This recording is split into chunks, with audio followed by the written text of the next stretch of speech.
마태복음 6장 9절에서 13절까지 말씀을 교독하겠습니다. 하나님의 말씀입니다.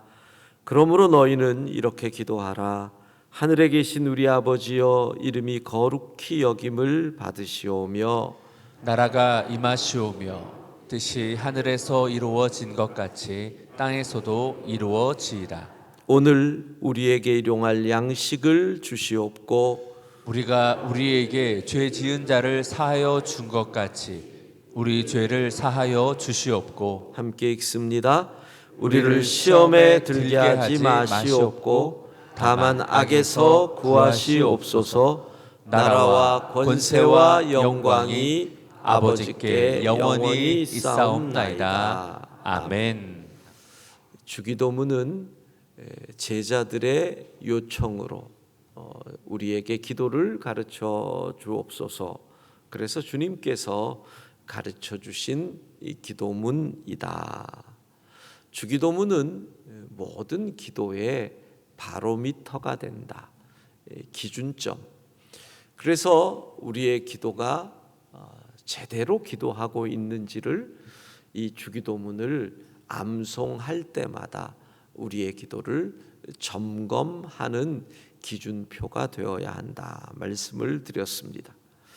자, 우리가 기도하는 대상을 먼저 이름을 부릅니다. 그것이 기도지요. 하늘에 계신 우리 아버지시여. 기도의 대상, 이 대상은 두 가지가 중요하다 그랬습니다. 하나는 대상의 능력, 또 하나는 대상과의 관계. 부모는 자녀와의 관계에서 가장 밀접하지요. 자녀를 위해서 모든 것을 줄 수 있을 마음이 있습니다. 그런데 능력이 부족하면 못 주는 것 마찬가지입니다. 그래서 우리가 하나님을 아버지라고 부른다는 이것이 얼마나 대상과의 관계, 아빠, 아버지 그렇게 되죠. 근데 그 하나님은 하늘에 계신 천지의 주제가 되시는 하나님, 능력, 대상의 능력, 그리고 우리 아버지, 나의 하나님은 그의 하나님도 된다. 그러기에 하나님을 독점하는 것으로 인한 교만을 부인하시며 배격하시며 하늘에 계신 우리 아버지, 이렇게 우리는 기도의 대상을 부릅니다. 자, 그리고 이제 본격적인 간구가 나오는데 첫 번째가 이겁니다. 이름이 거룩히 여김을 받으시오며. 사실 엄밀하게 얘기하면 이 기도는 우리가 드릴 필요가 없는 기도입니다.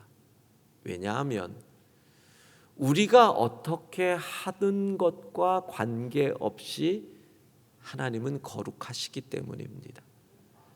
내가 아무리 무엇을 하더라도 하나님은 스스로 거룩하신 분이시기 때문에 하나님 거룩히 여김을 받으시옵소서. 우리가 그래야만 하나님이 거룩해지시는 분이 아니라는 거죠. 그렇다면 왜 주님은 우리에게 이 기도를 하라고 하셨을까? 결국은 이 기도는 하나님이 거룩하신 분인데 우리가 하나님을 아버지라고 부르는데 아버지의 이름에 누가 되지 않게 살겠습니다 라는 의미가 그 속에 있는 겁니다. 그러니 하나님 아버지는 거룩하십니다. 옛날 사극 보면 네가 가문의 이름을 더럽혀? 이러잖아요. 아버지의 이름이 거룩히 여김을 받으시오며 라는 것은 곧 하나님, 내 삶이 아버지의 이름을 더럽히지 않겠습니다 라는 우리의 간구가 되는 거지요. 자, 그러면 우리가 어떻게 살 때 하나님 아버지의 이름은 빛이 날까? 우리가 어떻게 살 때 하나님의 아버지의 이름은 더럽혀지지 않을까? 성경은 이 부분을 이렇게 표현하지요. 영광. 그러니까 질문은 이렇게 되는 겁니다. 이 기도가 가지고 있는 간구는 우리에게 두 가지를 질문하는 겁니다. 나의 삶을 어떻게 살면 하나님의 영광을 드러낼 수 있을까? 두 번째, 내 삶으로 이웃에게 어떻게 하나님의 영광을 드러낼 수 있을까? 그러니까 내 스스로의 삶과 내 삶이 비춰지는 이웃, 이 두 가지 면으로 하나님의 영광을 생각해야 한다는 겁니다. 그래서 주님은 마태복음 5장 16절에 이렇게 말씀하십니다. 같이 읽습니다. 이같이 너희 빛이 사람 앞에 비치게 하여 그들로 너희 착한 행실을 보고 하늘에 계신 너희 아버지께 영광을 돌리게 하라. 아멘. 우리 다시 한번 읽습니다. 이같이 너희 빛이 사람 앞에 비치게 하여 그들로 너희 착한 행실을 보고 하늘에 계신 너희 아버지께 영광을 돌리게 하라.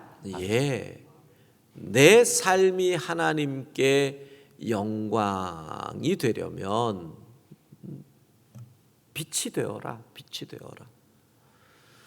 그러면 내 삶이 이웃이 보고 하나님께 영광을 돌리려면 착한 행실이 드러나야 된다.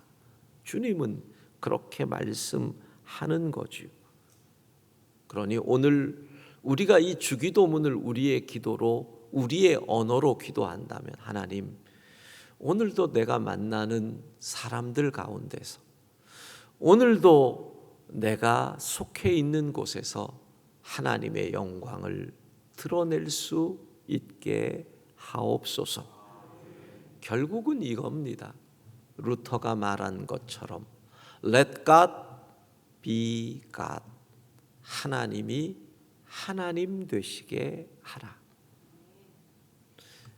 거룩하신 하나님. 그러니까 내 삶에서 하나님의 거룩이 나타나게 하는 것이 무엇일까? 하나님이 내 삶에서 하나님 되시면 돼요. 진짜 하나님 되시면 돼요.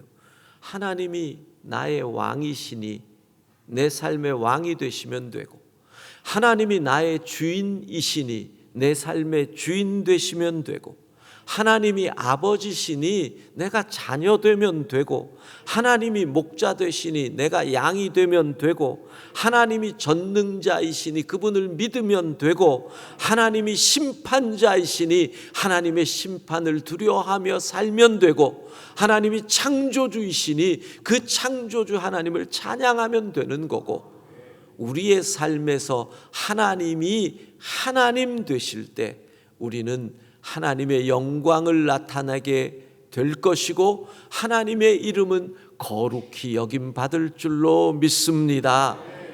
거룩이라는 것은 하나님의 영광을 위하여 살겠다. 바로 이 간구가 되는 겁니다. 그리고 이어서 두 번째 간구가 나옵니다. 나라가 임하시오며. 첫날 주기도문의 구조를 얘기하면서 하늘에 계신 그분이 땅에 있는 우리와 어떻게 연결이 된다? 우리의 아버지시다. 예수님을 믿음으로.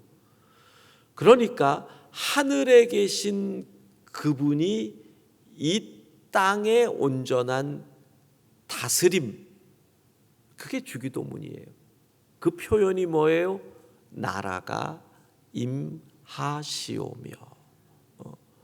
나라가 임하신다라는 것이 우리의 땅 속에서 나타난 것이 양식, 용서, 악에서 끊는 것, 이런 것들이 하나님의 나라가 임한 모습이거든요. 그러니까 나라가 임하시오며가 주기도문의 주제라고 말할 수 있는 겁니다. 자, 하나님의 나라가 임한다는 것이 무엇일까요? 예수님의 가르침을 보면 이렇게 표현되어 있습니다. 마태복음 12장에 보면 귀신 들린 한 사람, 그래서 보지도 못하고 말도 못하는 사람이 있어요. 예수님께서 귀신을 쫓아내시죠. 그랬더니 이 사람이 보게 되고 말도 하게 되는 놀라운 역사가 일어납니다. 이걸 보니 바리새인들이 질투가 나는데 자기들은 따라할 능력이 없으니 예수님을 폄훼, 음모를 꾸미는 거죠. 뭐라고 얘기하느냐 하면 이 사람이 귀신의 왕 바알세불을 힘입어 귀신을 쫓아냈다. 그러니까 예수님이 더 큰 귀신 들렸다. 이런 말도 안 되는 얘기를 할 때 주께서 이렇게 말씀을 하십니다. 사단이 사탄을 쫓아내는 것은 스스로 분쟁하는 것인데 그러면 어떻게 사탄의 나라가 설 수 있겠느냐? 자, 사단의 나라 이렇게 얘기를 해요. 그 말의 의미는 뭐예요? 그 귀신 들린 사람에게는 마귀의 나라가 임했다라는 거예요. 마태복음 12장 28절 같이 읽습니다. 그러나 내가 하나님의 성령을 힘입어 귀신을 쫓아내는 것이면 하나님의 나라가 이미 너희에게 임하였느니라. 아멘. 예, 그 사람이 귀신이 쫓겨나요. 마귀의 나라가 물러간 거죠. 그 속에 예수의 말씀이 임하니 하나님의 나라가 임하였다. 즉 그 말의 의미는 이 사람은 마귀의 다스림 속에 있으니 보지도 못하고 말도 못하고 자기 뜻대로 못 살아요. 하나님의 나라, 즉 하나님의 나라는 뭐예요? 하나님이 다스리시는 나라, 온전한 나라, 완전한 나라, 하나님의 말씀이 그대로 이루어지는 나라. 그래서 주기도문이 다음에 뭐예요? 뜻이 하늘에서 이루어진 것 같이. 누구의 뜻? 하나님의 뜻이. 하나님의 뜻이 어떻게 이 땅에 이루어지는 것. 그게 하나님의 나라가 임한 거거든요. 조금 과하게 말하면 내 속에 미움과 증오가 가득 찼어요. 그때 하나님의 나라가 임하기 원합니다. 그 말은 뭐예요? 미움과 증오가 도망가고 사라지고 사랑으로 충만한 것. 이게 하나님의 나라가 임한 것이 된다는 거죠. 자, 그러면 하나님의 나라가 어떻게 임하느냐? 신학적으로는 이렇게 얘기해요. 예수 그리스도께서 오심으로 이 땅에 하나님의 나라가 임했다. 예수 그리스도의 복음이 전파되면서 하나님의 나라가 확장됐다. 그리고 예수 그리스도께서 다시 오심으로 하나님의 나라는 완성된다. 예수 그리스도예요. 예수 그리스도. 그러니까 이 하나님의 나라를 개인적으로 적용하면 우리가 흔히 얘기하는 구원의 3단계와 연결이 되는 거죠. 예수 그리스도가 오심으로 하나님의 나라가 임했다. 의인 예수님을 믿음으로 구원받았다. 그런데 구원받은 우리의 삶은 어떻게 돼요? 날마다 거룩해져야죠. 성화, 예수님 닮아가야죠. 이게 뭐예요? 복음이 점점 확장돼 나가는 거죠. 그러나 완성은 언제? 주님 다시 오셔야 된다.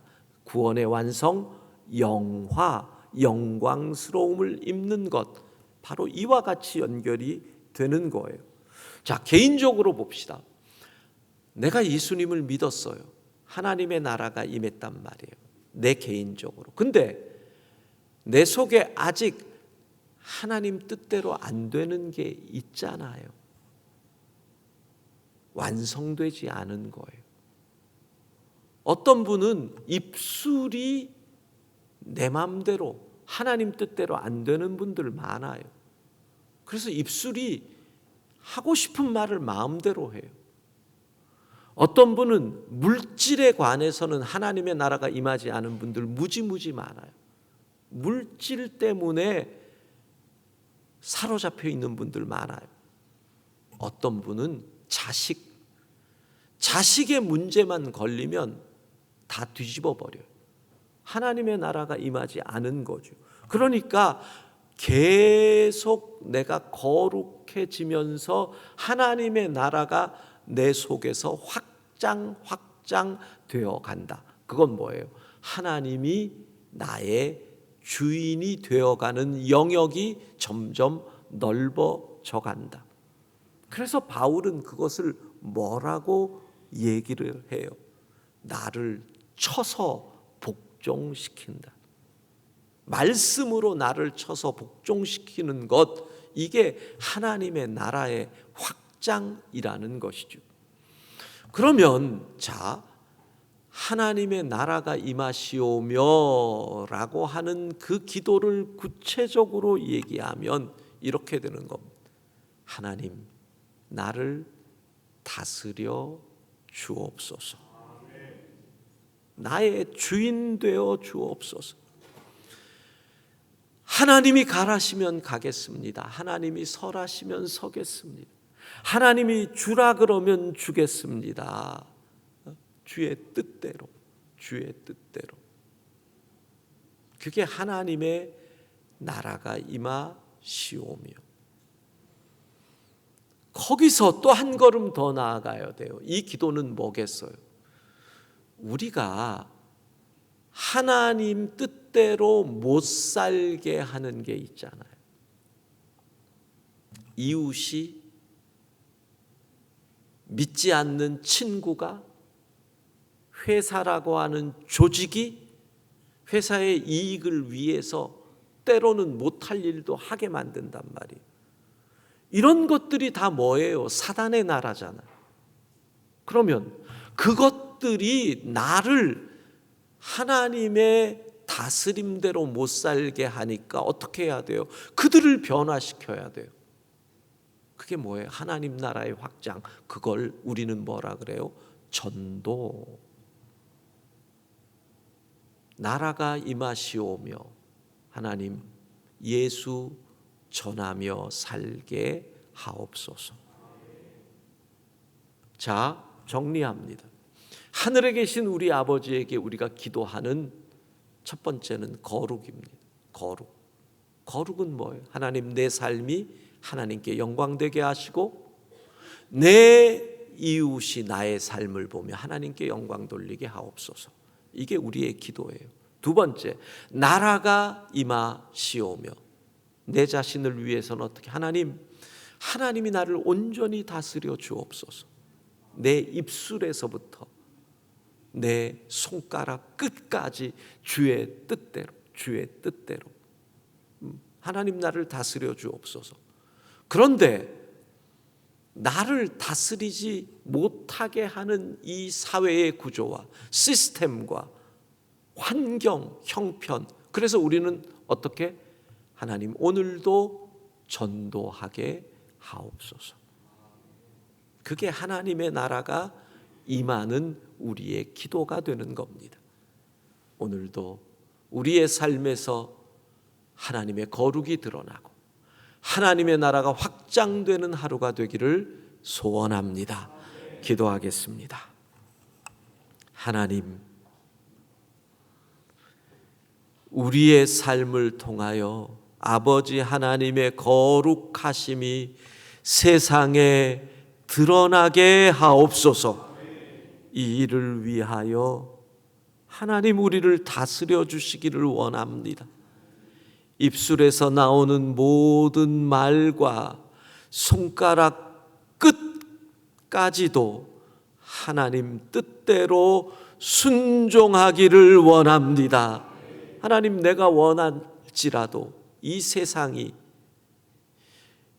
그리고 이 세상의 시스템이 우리를 마귀의 나라로 이끌어감을 바라보면서 주의 복음을 확장시키기 위하여 오늘 다시 전도를 생각합니다. 전도하기 원합니다. 예수 전하기 원합니다. 내 주변에 있는 이웃에게 예수 그리스도 증거하게 하옵소서. 오늘도 우리가 가는 곳마다, 우리의 자녀들이 가는 곳마다 하나님의 영광만이 나타나게 하옵소서. 예수님 이름으로 기도합니다. 아멘.